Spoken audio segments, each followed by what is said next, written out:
Okay, we've all been there, right? You walk out to your garden, you're checking on your plants, and bam, you see it. That one single, glaringly yellow leaf, probably right at the base of your favorite tomato plant. And what's your first instinct? It's almost a reflex, isn't it? You just want to grab the scissors and snip it off, make it look all clean and tidy, problem solved. Or is it? But what if I told you that simple little act of tidying up is actually one of the biggest mistakes you can make? That you're not helping your plant at all, you're actually harming it. Yeah. So let's really dive into this. Because, well, that's exactly what it is. When you cut a yellowing leaf too early, you're pretty much committing a nutritional robbery. You're stealing a whole treasure trove of vital resources that your plant is desperately, and I mean desperately, trying to save. So to really get why, we need to completely change how we look at that yellow leaf. It's not trash. Think of it more like a secret, high-security nutrient bank that the plant has set up for itself. This whole process actually has a scientific name. It's called senescence, and it's super important to understand this isn't just random decay. Not at all. It's a highly intelligent, pre-programmed process of, well, intentional aging. The plant is strategically taking apart an old piece of itself to salvage every single last useful component. A great way to think about it is like an IV drip for the rest of the plant. Seriously, it's this mobile treasure chest, and it's pumping life-saving nutrients exactly where they're needed most. And this is especially critical for our potted plants, right? Because their roots are all cooped up and they can't always find enough food in that little bit of soil. So, how exactly does the plant pull off this incredible internal heist? Well, it's a pretty sophisticated three-step operation, and it's happening right under our noses. It all starts when the roots sound the alarm. They're basically screaming, "Hey, not enough food down here." So, in response, the plant kicks off step 2. It starts to methodically break down the chloroplasts, those little green factories that do all the photosynthesis, but only in its oldest, least efficient leaves. That's why the leaf turns yellow. And get this, here's the kicker. Up to 80% of a leaf's nitrogen is stored in these chloroplasts. So finally, in step 3, all those freed up goodies are packaged up and shipped out to fuel new leaves, new shoots, and, most importantly, those delicious fruits we're all waiting for. But here's the thing, the plant can't save everything. See, nutrients fall into 2 main categories. You've got the mobile ones, like nitrogen, phosphorus, and potassium, the NPK we spend good money on at the garden center. Those can be pulled back from old leaves, but then you have the immobile nutrients, like calcium and iron. Those get locked in place for good. So when you snip that yellow leaf, you are literally throwing away the exact high-value assets the plant needs the most. And this analogy just perfectly illustrates the problem.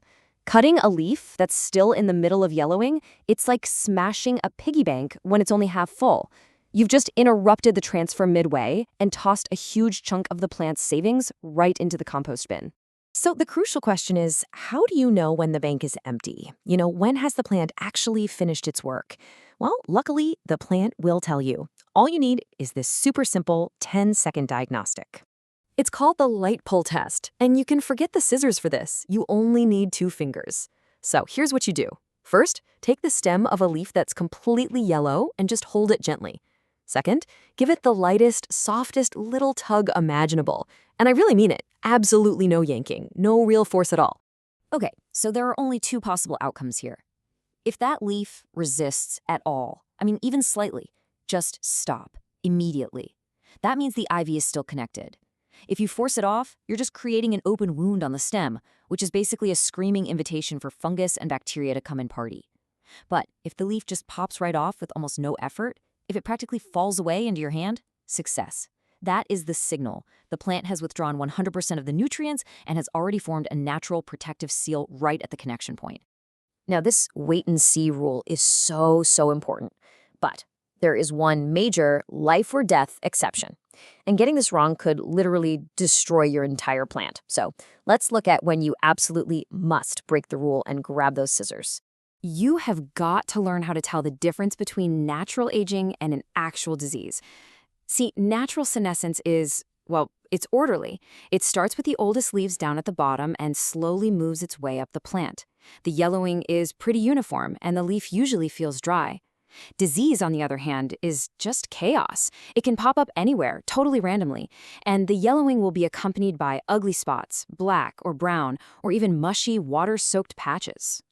So, if you see any of these warning signs, we're talking spots, rot, powdery mildew, or like a sudden yellowing of the whole plant right after you fertilized, forget the light pole test. This is an emergency. You have to cut that leaf off immediately with sterilized scissors. The goal here is to stop that infection from spreading to the rest of the plant. Okay, so what's the real payoff for being this patient and, understanding this whole process? Well, the benefits go way, way beyond just having a healthier plant. Let's just look at this number for a second. Scientific studies have shown that for a lot of fruit-bearing plants, a staggering 70 to 90% of the nitrogen they need to develop their fruit comes directly from this recycling process. Not from the soil, from the old leaves. So what does that mean for you? It means your plant is literally self-fertilizing. Just by letting it finish its natural process, you get bigger, sweeter, more flavorful fruit, and you don't have to spend an extra dime on fertilizer. It is a total win-win. This really changes your whole perspective, doesn't it? It's all about shifting your mindset. A truly wise gardener isn't just an aggressive janitor, constantly trying to make everything look perfectly green. No, they're more like a manager, someone who observes, understands, and actually cooperates with the laws of nature to get the absolute best results. So the next time you step outside, I've got a little challenge for you. When you see that yellow leaf, what are you going to reach for? The scissors, just out of old habit? Or just 2 fingers, armed with this new understanding? The choice is yours.